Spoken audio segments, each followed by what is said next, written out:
Good morning. Magandang umaga po. I have to share with you what I heard this morning. There's another video I'm going to show you. And maybe this is a good news for a change. And it has something to do with ivermectin. So, stay with me. We'll listen to it.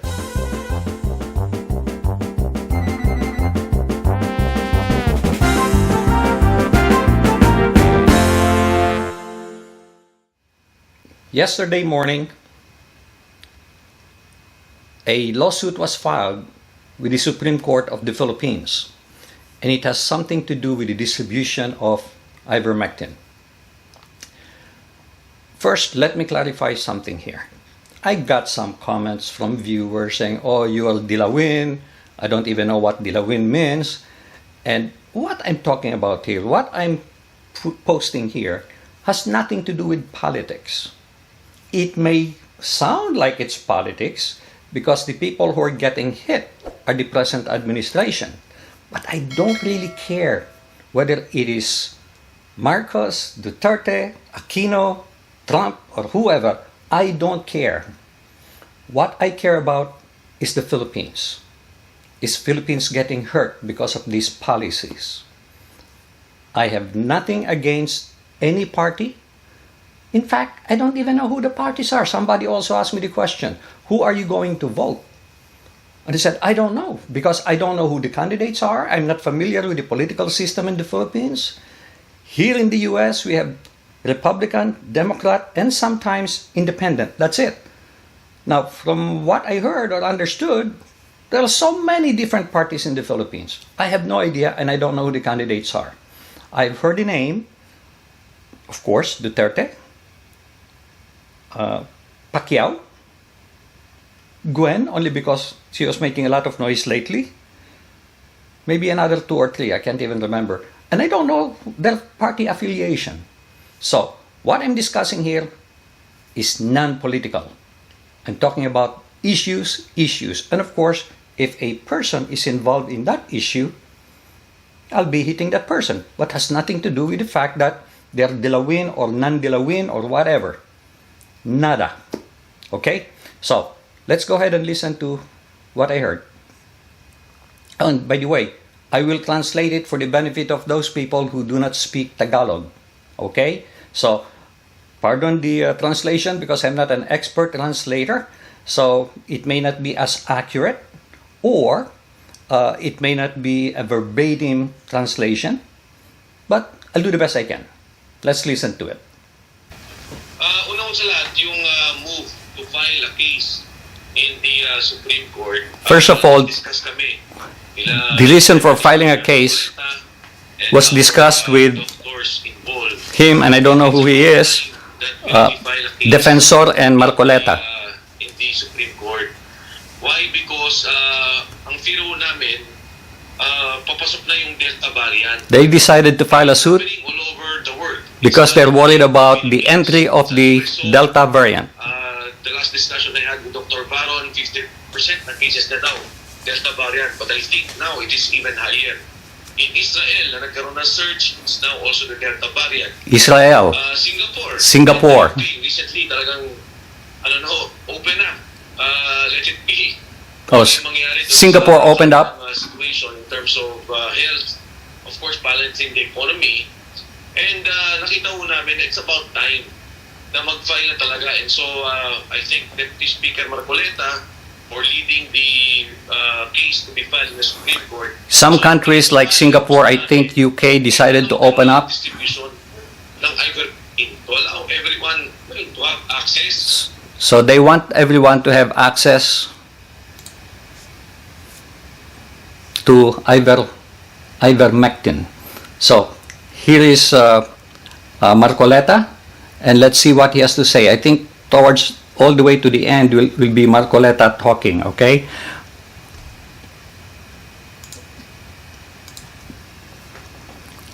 Kapag ang isang isang tribunal, isang corporation, or isang opisyal o isang tao na ayaw niyang gawin ang isang bagay na nakatalaga sa kanyang opisina. If an office does not want to do what he's supposed to do, Payagan ito na gumawa ng remedyo, magsampa ng kamukulang asunto para ngayon manduan. we are allowed to file a suit Opisina, ang isang tao, to force the office na gawin ang tungkulin na itinalaga ng batas na proceeding from his own office. Ito yung to do his responsibility. pinaka-sense ng ating petisyon. That is the sense of the petition. May paliwanag natin kung may na ang ating bansa ay nasa malubhang kalagayan. Our country is in bad shape, Proclamations. Proclamation 922 as was said in the proclamation. emergency. They said public health emergency, Itinalaga tayo sa isang national calamity. At national calamity. ito ay in-extend pa ng Proclamation 1021 at ito'y naging 1 year ang visa o hanggang September 12 And this could be extended until September 12 maaari pang itong of this year. palawigin. Pagkatapos yung Republican 11469, 469. ito yung bayanihan to heal as one. Nilagay tayo sa isang national emergency. Bayanihan is also under national emergency. I don't know what Bayanihan is all about. Ng bansa natin. Hindi po pwede na yung mga guidelines na ginagamit ng DOH o FDA, ito yung manatiling ginagamit natin. We can't use the Stankyera tayo. Ang dapat natin regular guideline when we are at war. Sa stankyera. Hindi yung parangak malaman sa isang normal na sitwasyon. We have to do what is necessary when we are at war, not during the normal times. Yung Republic Act 11517 na kung saan pinayagan natin ang opisina ng Pangulo na kapag tumating ang mga ganitong mabibigat na pagkakataon, lahat ng umiiral na guidelines kahit anong batas yun ay pwedeng i-amend, pwedeng i-suspend. So the President ng FDA sa Pangulo, i-quote nila yung condition has the right to do anything because of this emergency situation. Na kapag umiral yung tatlong kondisyon na yun, ang kailangan And there are 3 conditions when that could be made. ang mga patakaran kung paano magagamit ang isang gamot na katulad ng pinatutunayan ng maraming eksperto ngayon, Ivermectin. Ito ngayon ay isang Nobel case kung may nasabi na natin. Nobel in the sense This is a novel case any case filed with the Supreme Court na mayroong ganitong katangian. because we have never been in a pandemic situation. Na buong daigdig ang nasabit dito. The Supreme Court will be confronted into the evidence presented by independent scientists and experts in the Supreme Court will be asked at kung with the evidence presented, ano ngayon ang magiging makabuluhan. Yung siyensya at collective testimony presented by doctors around the world o yung guidelines na ipinipilit ng DOH. they'll be presented with evidence, testimonies from around the world, or is it the guideline dictated by DOH? The guidelines are just prescriptions kung anong gagawin ng isang tao para mabuhay siya. Ang guideline ay susundin mo lamang sang-ayon sa maaring Guideline is not a law. kunyari sinabi ng doktor na gamitin mo ito. It's just a guideline. Guideline lang eh. Kailangan ito pagtibayin ng Supreme Court. Kaya nga, maaari silang malagay sa isang kasaysayan kung may na dito talagang pagtitsagaan nilang himayin. Ang tanong, They'll have to scrutinize silang kategorya, yung dalawang gamot na yon. the category of the 2 medicine, Gamitin ng remdesivir remdesivir and Ivermectin. ang Ivermectin. Samantalang pareho lang ang categorization nilang The dalawa. 2 have the same category. Sinasagot ng DOH at hindi rin sinasagot DOH cannot answer it organization or any of their cohorts. Philippine Society of Microbiology and Infectious Diseases. Hindi rin kaya sagutin niya ng Philippine Medical Association. O po face meron din yung non-pharmacological intervention.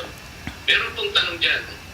Kailangan pa kanyang magkaparehong gamitin ng face mask at saka face shield. Face mask and face shield. Ang remarks po dyan ay pwedeng gamitin, sabi nila. Pero yung kanilang remarks, very low quality of evidence. The comment on those is you can use it, but there is low evidence that it is effective. Pero pinagagamit po nila yung face shield at saka face mask. But they're enforcing it. Yung remark and recommendation, pareho din po ng Ivermectin. Ivermectin is the same, Tanong mo sa kanila, but they're not enforcing it. gagamit ang face mask at saka yung face shield, eh pareho rin naman pala yung remark, very low quality and conditional recommendation, ganun din ang sinabi mo sa Ivermectin.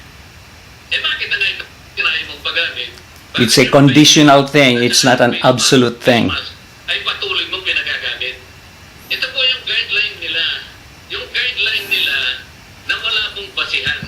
At pagka pinindot mo yung basihan, Their guideline has no basis. makikita po ninyo doon sa IPIN, 3 studies na ang nag-review ay 2 doktor na hindi mo kilala at saka 2 nurses. Their basis for the ivermectin denial are 3 doctors and nurses, I think. Bakit po yung 61 clinical trials, hindi man lamang po lumitaw at hindi man lamang po nila naibahagi. But the 61 clinical trials were not included in the report.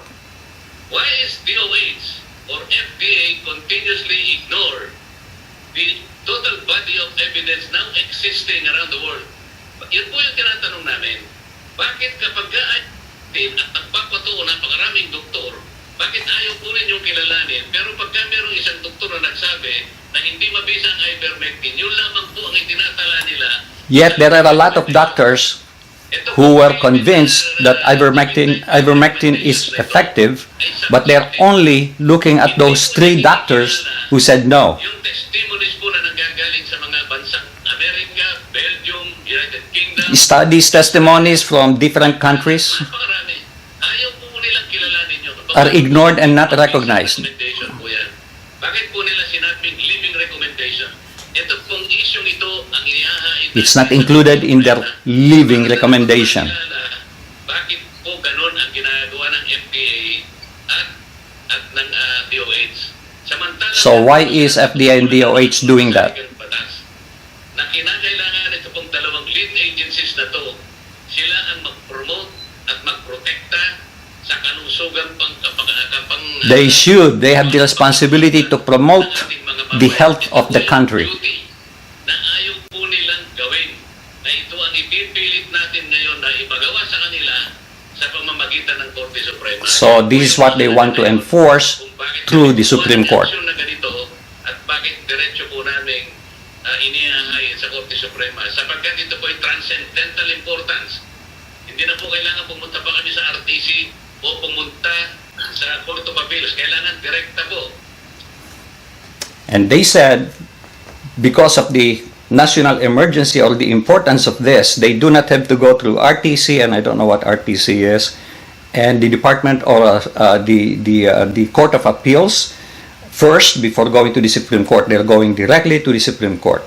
So hopefully the Supreme Court will hear this, so there is a new party who's going to be making the decision.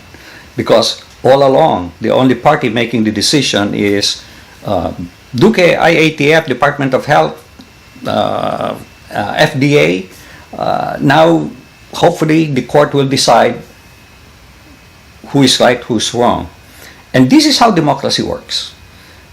Stop saying to me, oh, gee, another fake news or whatnot. This is what I hear. As you can see, it's evidence. Some people will say, where's the evidence? And where's the evidence that you are right? Okay? You say that I don't have the evidence of what I'm publishing. I do. There's a paper.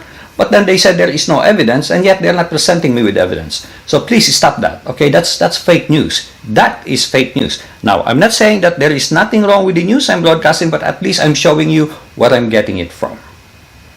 Alright? So, the gist of this story is they filed a lawsuit. Why? Because they feel that something wrong is going on. So they're looking for the Supreme Court to make a decision on what needed to be done. That makes a whole lot of sense. And it's up for the Supreme Court to hear it. Hopefully, the Supreme Court will hear it because this is very important. This is very important.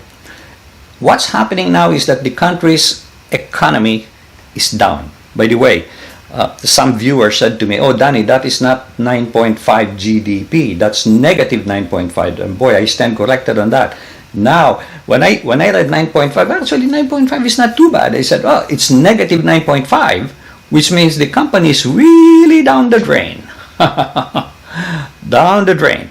And because of that, the economy is suffering. What's going on? That is the issue. And Delta variant is coming, and that's going to be more contagious. And meanwhile, what are they doing?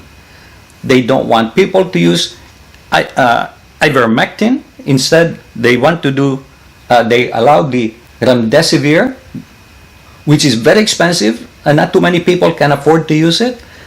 People are going to die. People's lives are at stake here. People's lives, that's what we're talking about. So forget about the economy.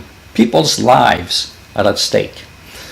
And the economy is really bad in the Philippines, and that's what's going on. And some people say, oh, gee, look at the other publication. They say the economy is great. Come on, guys. I have eyes. I can see what's going on. And, well, I hope you enjoyed this video. And do share this with other people. I'll appreciate it because, oh boy, the country really needs people now to speak up. But speak up in a sense that makes sense. And stop this, where's the proof, where's the evidence? You're not a lawyer, okay? Neither am I. So I will say what I believe is true. And if I don't know if it's true, I'm going to tell you. If I don't know who that person is, like the first speaker, I don't know. Marcoleta, I understand he is the deputy speaker. And Defensor, I don't know who the Defensor is. Is he a congressman or senator? Whatever. But anyway, this has nothing to do with politics. Are they, what is it, PPD? I don't know. And I don't care to know. Because even here in the United States, I look at Democrat, Republican, doesn't matter to me. Is what's being done correct or not? That is the issue. So thank you very much for watching, guys. Please do share this with others, and I'll appreciate it if you can click like, and do subscribe to my channel unless you have already done so. Thank you. Make it a great day, and God bless.